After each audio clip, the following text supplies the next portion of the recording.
ఈ ప్రభుత్వంలోని లోపాలను ఎత్తి చూపే ప్రక్రియలో చంద్రశేఖర్ రెడ్డి గారు మాట్లాడినటువంటి చంద్రశేఖర్ రెడ్డి గారి జూనియర్ కళాశాలల పైన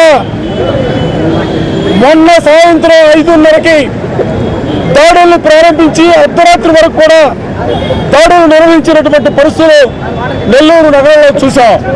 నేను అడుగుతా ఉన్నా, ఈ రాష్ట్రంలో చూసిన 100 జూనియర్ కాలేజీలు ఉన్నాయి.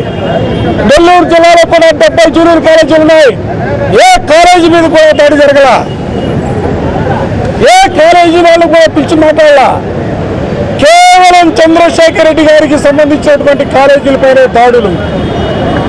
దీన్ని ఏమంటారని అడుగుతా ఉన్నా. నిజంగా మీకు చిత్తశుద్ధి ఉంటే నారాయణ కాలేజీల మీద దాడులు చేయాలి కదా, చైతన్య కాలేజీల మీద దాడులు చేయాలి కదా, లేదా ఇతర సంస్థలపైన దాడులు చేయాలి కదా. ఎవ్వరి విద్యా సంస్థలపై దాడులు జరగవు.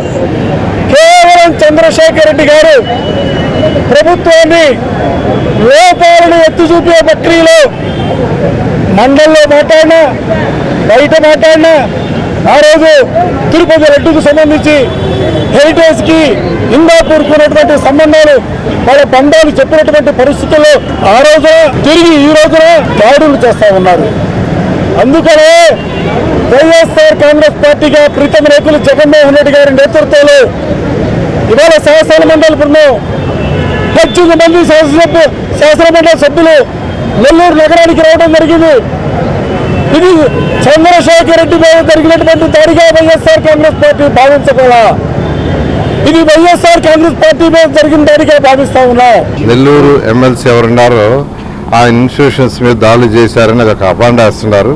నేను క్లారిటీగా చెప్తున్నాను, నేను మంత్రిని ఈరోజు రాష్ట్రంలో ఎన్డీఏ ప్రభుత్వంలో మంత్రిని. మొన్న భీమవరంలో మా ఇన్స్టిట్యూషన్కి నోటీస్ ఇచ్చారని యాక్చువల్ టీవీలో వచ్చిందని నాకు గంటా శ్రీనివాస్ గారు ఫోన్ చేసి చెప్పారు. గంటా శ్రీనివాస్ గారు మా వెంకుడు ఫోన్ చేసి ఏంది అని అడిగారు. అప్పుడు దాకా నాకే తెలియదు, ఎందుకంటే వాళ్ళ పని ప్రభుత్వం ఏం చేస్తుందో అది చేసుకుంటుంది. నేను మంత్రినే కూడా నా సొంత ఇన్స్టిట్యూషన్, మా పిల్లలు నడుపుతున్న ఇన్స్టిట్యూషన్స్ ఉన్నాయి. ఆడేం జరుగుతుందో నేను పట్టించుకోవట్లా. చట్టం దాని పని చేస్తుంది, రూల్స్ అండ్ రెగ్యులేషన్స్ ఇన్స్టిట్యూషన్ పాటించాలా. అదేవిధంగా వాళ్ళు అధికారులు నోటీసులు ఇచ్చి చేసిన దానికి నారాయణ సారు ఇంకొక ఆయన లేదా ఎడ్యుకేషన్ మినిస్టర్ చేశారు. ఏంది ఇది? దానికి ఎమ్మెల్సీలు అందరూ తీసుకురావటం, దానికి ధర్నా చేసి హైప్ కావాలనుకోవటం, అట్ట అనుకుంటే ఎన్నో చేసి ఉండాలి. 1924లో నిజంగా నారాయణ ఇన్స్టిట్యూషన్ మీద చేసినవి కానీ నేను కానీ చేస్తుంటే రోజు ప్రెస్లో ఉండేవాడిని, రోజు వీరిడే ప్రెస్లో ఉండేవాడిని. ప్రతిరోజు ఇన్స్టిట్యూషన్ చేసిన గందరగోళాలకి ఇచ్చిన నోటీసులకి వాటికి ప్రతిరోజు నేను ప్రెస్లో ఉండాలా.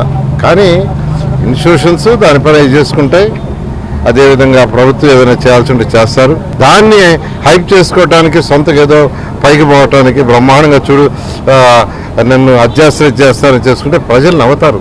నేను చెప్తున్నాను కదా, ఇది ప్రజలు అంత తేలిక లేరండి. ప్రజలకి ప్రజా పరిపాలన జరుగుతున్నా లేదా, వాళ్ళకి మంచి చెడు జరుగుతలేదా, వాళ్ళ పనులు అవుతున్నాయా లేదా, వాళ్ళకి ఒక మున్సిపల్ కార్పొరేషన్ ఏరియా అయితే దాంట్లో అన్నీ జరుగుతున్నాయా లేదా, ఇలా చూసుకుంటారు.